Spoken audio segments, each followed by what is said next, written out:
Le premier livre de Samuel, chapitre 8. Lorsque Samuel devint vieux, il établit ses fils juges sur Israël. Son fils premier-né se nommait Joël, et le second Abijah. Ils étaient juges à Beer-Shéba. Les fils de Samuel ne marchèrent point sur ses traces. Ils se livraient à la cupidité, recevaient des présents et violaient la justice. Tous les anciens d'Israël s'assemblèrent et vinrent auprès de Samuel à Rama. Ils lui dirent : « Voici, tu es vieux et tes fils ne marchent point sur tes traces. Maintenant, établis sur nous un roi pour nous juger, comme il y en a chez toutes les nations. » Samuel vit avec déplaisir qu'il disait : « Donne-nous un roi pour nous juger. » Et Samuel pria l'Éternel. L'Éternel dit à Samuel : « Écoute la voix du peuple dans tout ce qu'il te dira. Car ce n'est pas toi qu'il rejette, c'est moi qu'il rejette, afin que je ne règne plus sur eux. Ils agissent à ton égard comme ils ont toujours agi depuis que je les ai fait monter d'Égypte jusqu'à ce jour. Ils m'ont abandonné pour servir d'autres dieux. Écoute donc leur voix, mais donne-leur des avertissements, et fais-leur connaître le droit du roi qui régnera sur eux. » Samuel rapporta toutes les paroles de l'Éternel au peuple qui lui demandait un roi. Il dit : « Voici quel sera le droit du roi qui régnera sur vous. Il prendra vos fils, il les mettra sur ses chars et parmi ses cavaliers, afin qu'ils courent devant son char. Il s'en fera des chefs de 1000 et des chefs de 50, et il les emploiera à labourer ses terres, à récolter ses moissons, à fabriquer ses armes de guerre et l'attirail de ses chars. Il prendra vos filles pour en faire des parfumeuses, des cuisinières et des boulangères. Il prendra la meilleure partie de vos champs, de vos vignes et de vos oliviers, et la donnera à ses serviteurs. Il prendra la dîme du produit de vos semences et de vos vignes, et la donnera à ses serviteurs. Il prendra vos serviteurs et vos servantes, vos meilleurs bœufs et vos ânes, et s'en servira pour ses travaux. Il prendra la dîme de vos troupeaux, et vous-même serez ses esclaves. Et alors vous crierez contre votre roi que vous serez choisi, mais l'Éternel ne vous exaucera point. » Le peuple refusa d'écouter la voix de Samuel. « Non, dirent-ils, mais il y aura un roi sur nous, et nous aussi, nous serons comme toutes les nations. Notre roi nous jugera, il marchera à notre tête et conduira nos guerres. » Samuel, après avoir entendu toutes les paroles du peuple, les redit aux oreilles de l'Éternel. Et l'Éternel dit à Samuel : « Écoute leur voix, et établis un roi sur eux. » Et Samuel dit aux hommes d'Israël : « Allez-vous-en chacun dans sa ville. » Le premier livre de Samuel, chapitre 9. Il y avait un homme de Benjamin nommé Kis, fils d'Abiel, fils de Séror, fils de Bécorath, fils d'Apiac, fils d'un Benjamite. C'était un homme fort et vaillant. Il avait un fils du nom de Saül, jeune et beau, plus beau qu'aucun des enfants d'Israël, et les dépassant tous de la tête.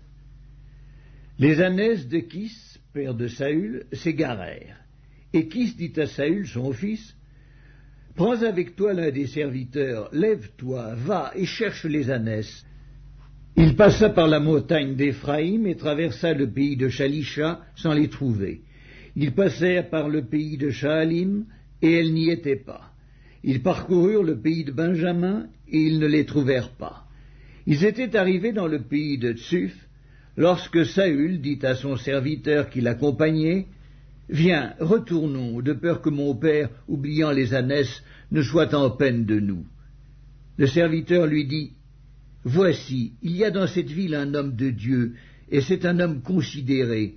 Tout ce qu'il dit ne manque pas d'arriver. Allons-y donc, peut-être nous fera-t-il connaître le chemin que nous devons prendre. » Saül dit à son serviteur : « Mais si nous y allons, que porterons-nous à l'homme de Dieu ? Car il n'y a plus de provisions dans nos sacs, et nous n'avons aucun présent à offrir à l'homme de Dieu. Qu'est-ce que nous avons ? Le serviteur reprit la parole et dit à Saül, « Voici, j'ai sur moi le quart d'un sicle d'argent. Je le donnerai à l'homme de Dieu, et il nous indiquera notre chemin. » Autrefois, en Israël, quand on allait consulter Dieu, on disait, « Venez et allons au voyant », car celui qu'on appelle aujourd'hui le prophète s'appelait autrefois le voyant. Saül dit à son serviteur, « Tu as raison, viens, allons. » Et ils se rendirent à la ville où était l'homme de Dieu. Comme ils montaient à la ville, ils rencontrèrent des jeunes filles sorties pour puiser de l'eau, et ils leur dirent, « Le voyant est-il ici ?» Elles leur répondirent en disant, « Oui, il est devant toi, mais va promptement, car aujourd'hui il est venu à la ville parce qu'il y a un sacrifice pour le peuple sur le haut lieu.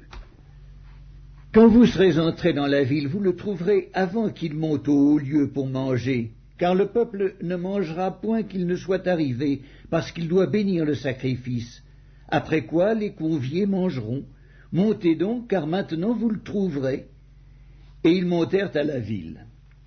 Ils étaient arrivés au milieu de la ville quand ils furent rencontrés par Samuel, qui sortait pour monter au haut lieu. Or, un jour avant l'arrivée de Saül, l'Éternel avait averti Samuel en disant, « Demain, à cette heure, je t'enverrai un homme du pays de Benjamin, et tu l'oindras pour chef de mon peuple d'Israël. Il sauvera mon peuple de la main des Philistins, car j'ai regardé mon peuple, parce que son cri est venu jusqu'à moi. » Lorsque Samuel eut aperçu Saül, l'Éternel lui dit, « Voici l'homme dont j'ai parlé. C'est lui qui régnera sur mon peuple. » Saül s'approcha de Samuel au milieu de la porte et dit, « Indique-moi, je te prie, où est la maison du voyant. » Samuel répondit à Saül, « C'est moi qui suis le voyant. Monte devant moi au haut lieu, et vous mangerez aujourd'hui avec moi. Je te laisserai partir demain, et je te dirai tout ce qui se passe dans ton cœur. Ne t'inquiète pas des ânesses que tu as perdues il y a 3 jours, car elles sont retrouvées.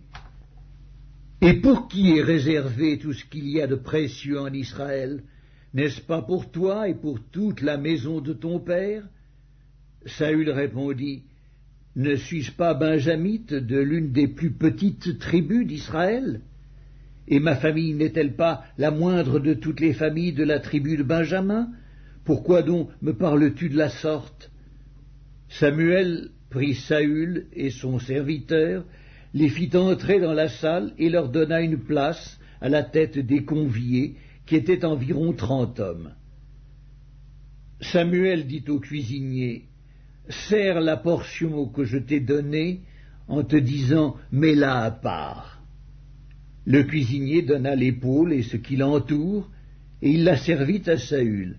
Et Samuel dit, « Voici ce qui a été réservé, mets-le devant toi et mange, car on l'a gardé pour toi lorsque j'ai convié le peuple. » Ainsi Saül mangea avec Samuel ce jour-là. Ils descendirent du haut lieu à la ville, et Samuel s'entretint avec Saül sur le toit.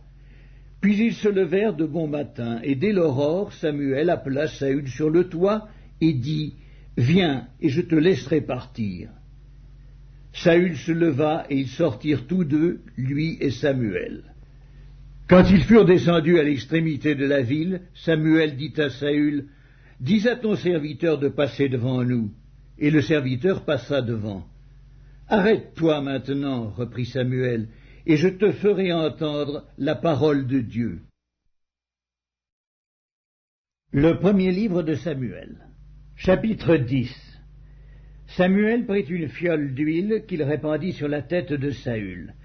Il le baisa et dit, « L'Éternel ne t'a-t-il pas oint pour que tu sois le chef de son héritage? Aujourd'hui, après m'avoir quitté, tu trouveras 2 hommes près du sépulcre de Rachel, sur la frontière de Benjamin, à Tseltsach. Ils te diront, les ânesses que tu es allé chercher sont retrouvées.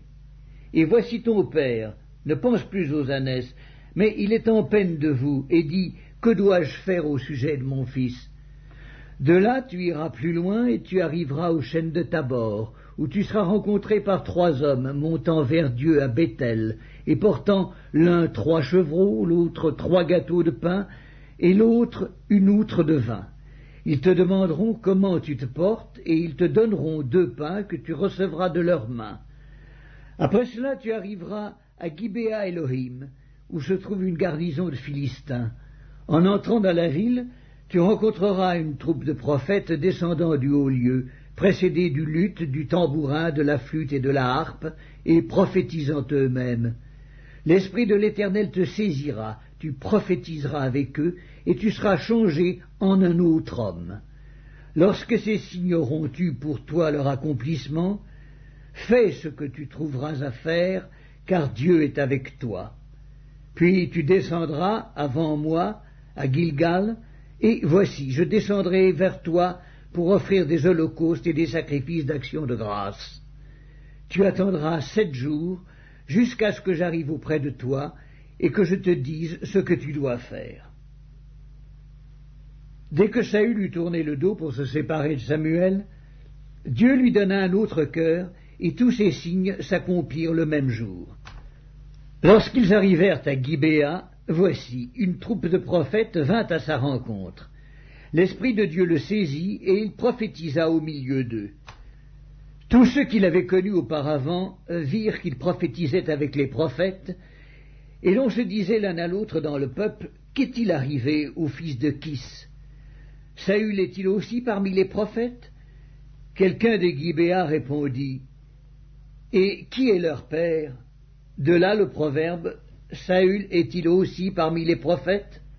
Lorsqu'il eut fini de prophétiser, il se rendit au haut lieu.